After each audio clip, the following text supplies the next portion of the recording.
Good morning. People like to think that Britain and indeed the world is divided on Brexit, but it seems to me that there's real unanimity, and that unanimity is that we've all heard enough about Brexit. But hey, you're sitting in this room, so you haven't heard enough.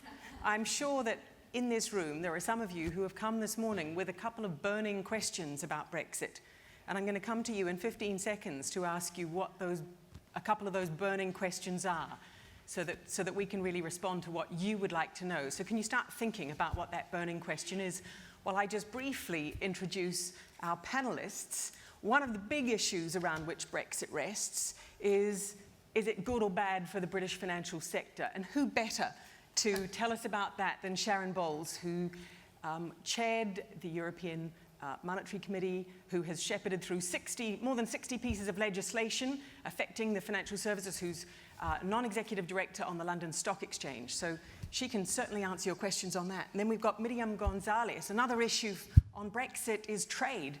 Can Britain be a bold trader on its own, or does it need to be part of the EU? Miriam Gonzalez, one of the country's top trade lawyers, has negotiated on behalf of the EU on some trade treaties. And finally, Jenny Jones.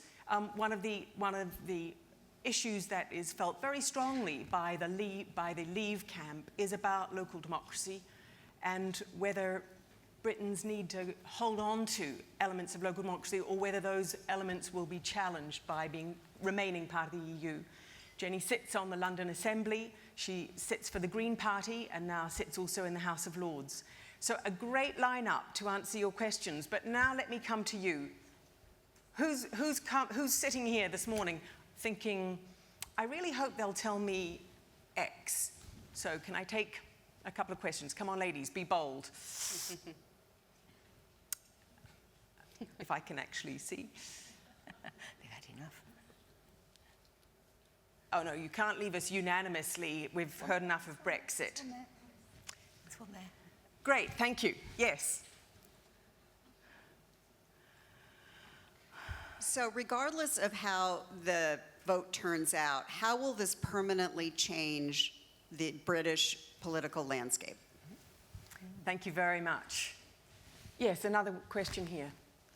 So, Jane Griffiths from Johnson & Johnson. I watched the news this morning and there was talk of the fact that if we exit, that farmers will still get their subsidies and various other centres will still be funded.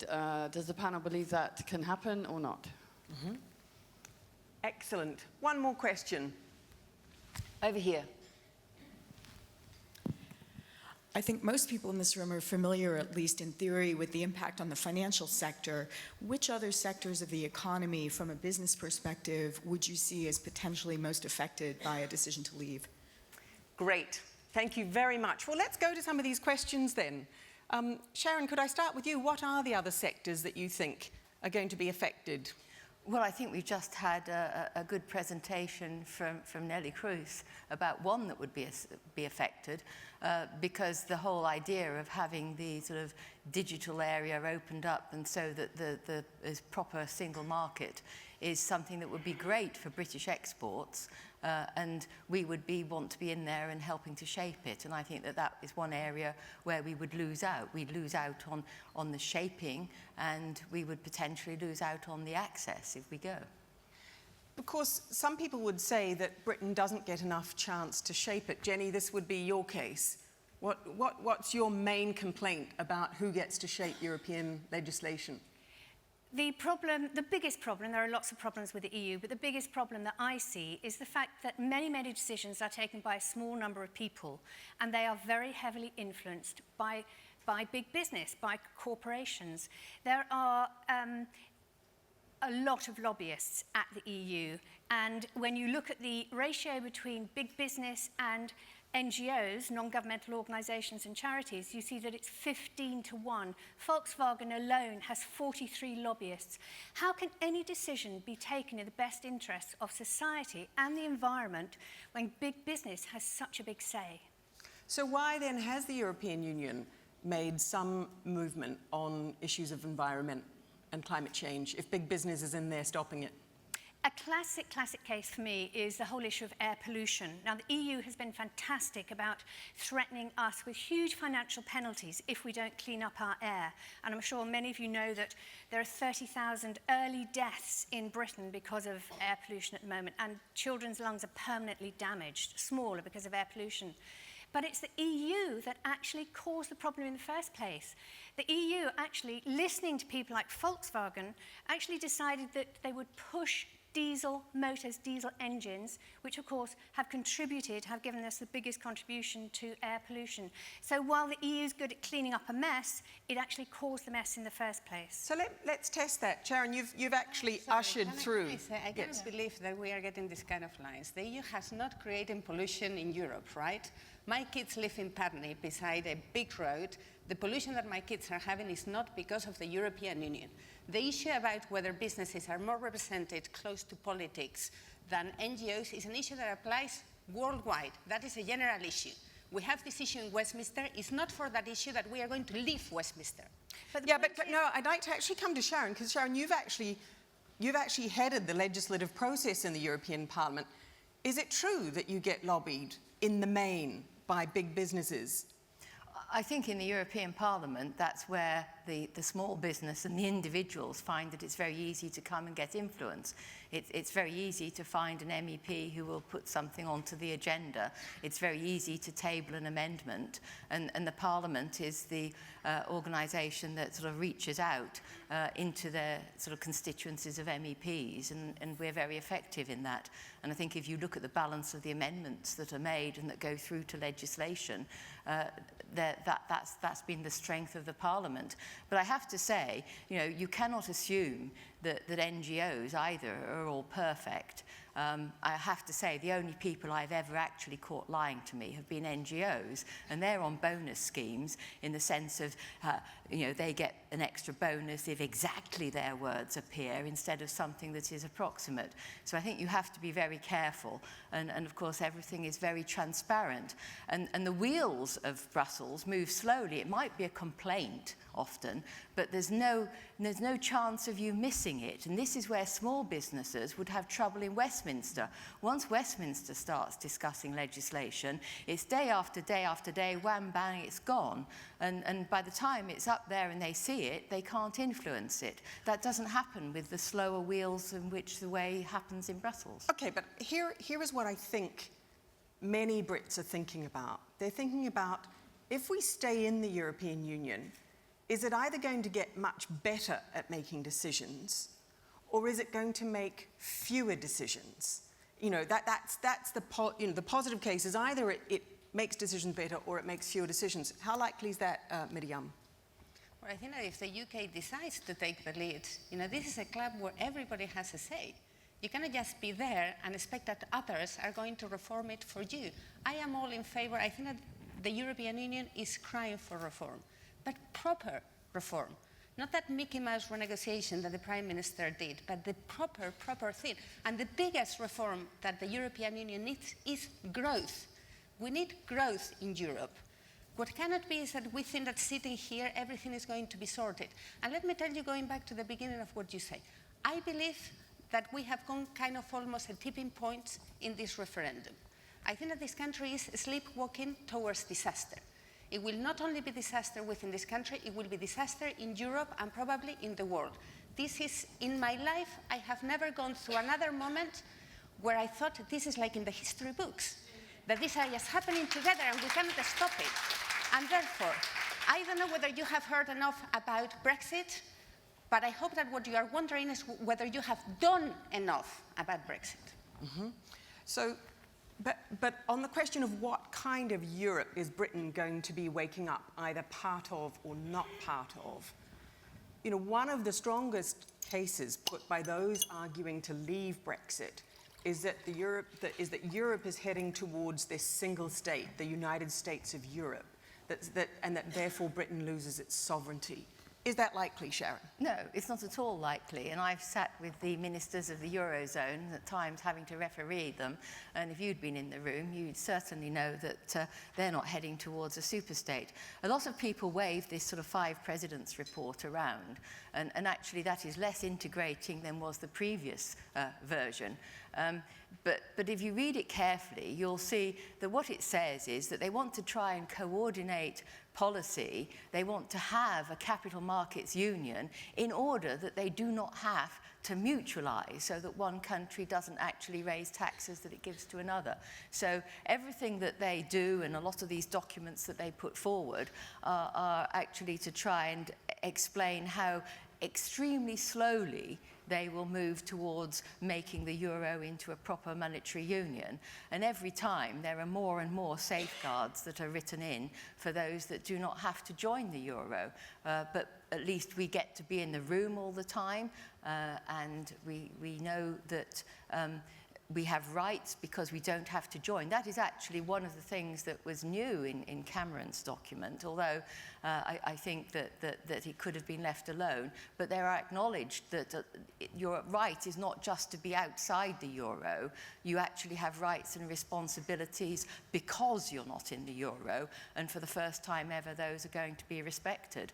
So I think that the direction of travel of Europe is as much in favour of the things that the UK wants as it is towards this sort of very painful elements of integration that the others will have to do on their own. And how many people sitting in the EU institutions recognise that the euro was a mistake, that monetary union was a mistake? I think there is quite a lot, and I mean, you know, sitting on the committee, there are some people that have been envious of Britain for making the choice that it did, and think that we've managed to have our cake and eat it because we didn't suffer because of the euro, yet our businesses can enjoy only having to trade in one currency. I enjoyed that in my business. But I mean, the reason we didn't suffer was because of the single market. I mean, there's always been this argument about would business leave London? But actually what has happened is the single market legislation has proved to be stronger than those financial stability arguments that the European Central Bank has put forward. And that it's very important. Once we lose that, then all of the problems of not being in the euro in terms of what happens to securities business that relies on central bank liquidity, that just has to move. So the euro has survived, though, no? The euro has survived, and it has survived while not being a perfectly worked out process. And actually, many of the problems with the euro was that some member states started playing with the rules. If they had played by the rules, the euro may not have been in the situation where it is. I think that leads to an answer to your earlier question, which is that I think that where the follow-up debate as to whether more needs to be done at European level is very much related to the euro.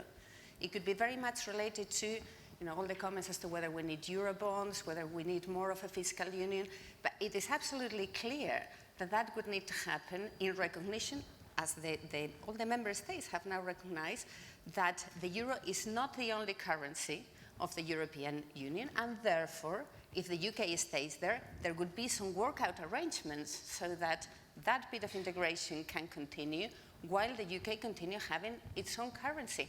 I have not seen anybody right now, honestly, that is talking for more political integration on foreign affairs. I come originally from the foreign affairs world in the European Union. Nobody's calling for all that. There may be the odd argument here or there. Of course there is debate, but that is not what is on the table. What is on the table is what Nelly was talking about. It is about how can we grow? And can we grow through the digital economy? Can we while keeping our principles, and our principles have been very much multilateralism, respect to the environment, etc., etc. Freedoms is the other big issue. But Jenny, talk about endless growth. I'm sure you've all heard Greens say this to you, but it is a big decision about the EU. Brexit's going to be a big decision for the next 30, 40, perhaps longer years. But the fact is, climate change is what's coming down at us like a holocaust. We are going to face some very big decisions, and growth is not the answer. Growth in some areas, absolutely fine. Let's think about what is sustainable. I don't mean sustainable economically, I mean sustainable from an environmental point of view. Because the fact is, many of you are going to have to deal with stranded assets. We're reaching the point, we've gone over... Okay, but Jenny, I'm going to cut in just for a moment, because I think, many are sitting thinking, look, the euro crisis has already split many of the EU members. The refugee crisis has created big fragmentation lines across Schengen and across the European Union project. So it's simply wrong to imagine that in any part of Europe there is still a dream of a United States of Europe. And if that's the case, if the European Union has all kind of, in a sober way, stepped back to say, let's be a very cooperative union of countries, why do you hold to a fear that being part of the European Union will encroach on British decision-making and sovereignty? Well, let's just get to that word, fear. This is not fear, this is rational thinking. The fact is, the EU is aiming for more integration. It's absolutely clear in a lot of what it says. Juncker has talked about a European army. There's a military staff in the EU. They've done exercises on Salisbury Plain. I mean, the fact is that more integration is coming. And, of course, the Transatlantic Trade and Investment Partnership, that is going to be a big, big problem. I mean, virtually every nation within the EU is up in arms about it.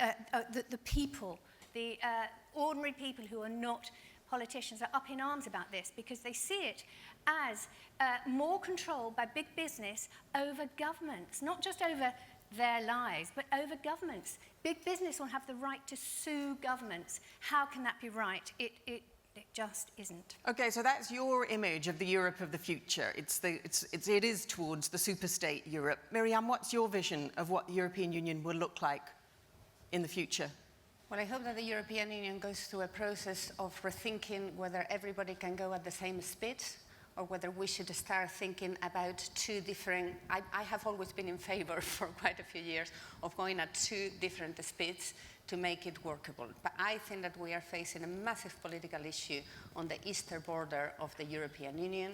At the go of our immediate neighbor, Russia, some of the democracies and liberties in the Central and Eastern Europe have started to crumble. And I think that we need to immediately try to rethink how we organize ourselves so that that does not happen. We did a lot on this in history, a lot of positive things, a lot of this from this country, and it cannot be that we are going to see all that unravel. So it's a Europe of quite close cooperation at different speeds. Sharon, what's your vision of the Europe that... Well, I think there will be different speeds. I'm not sure that it's necessarily always just going to be within the euro and out. I mean, you can't transport the sunshine of Spain to Finland, so there will always be economic differences and tensions. But we face real geopolitical uncertainty, as Miriam has alluded to, and indeed even climate change. That is a big problem, and that's going to cause an awful lot of migration pressures in the future as well. That's already happening in the Ganges Delta, and so over in other countries they're having to deal with a lot of that. So when we've got those big geopolitical pressures, the fact that you have got an organisation where you're used to working together, you're used to working together over a whole range of quite complex subjects. But if you need to take sanctions, as we did against Russia, then it actually makes it easier for everybody to understand where one another is and to come up with regimes. So being together is enabling us to be far more effective and powerful. How many of you are going to vote to leave the European Union? You've got to vote one way or the other this morning. How many of you are going to vote to remain? Not everybody has a vote. No. I don't. How many would vote to leave if they could vote to leave? How many would vote to remain if they could vote to remain?